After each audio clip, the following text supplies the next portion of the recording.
How to use PIA S5 Proxy and Octoparse for data scraping. Click New, Custom Task. Enter the URL to retrieve data from. Click Save. Click on Task Settings.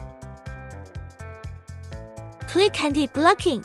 Check Access Web Sets File Proxies. And choose to use my own proxy.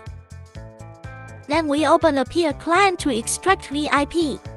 Select the country that requires proxy and click Refresh. Right-click to extract the port of the proxy IP.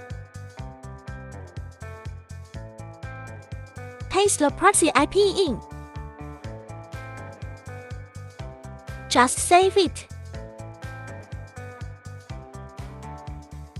Click to open browser mode. Enter the website to query the current IP address. You can see that the current IP address has been modified successfully.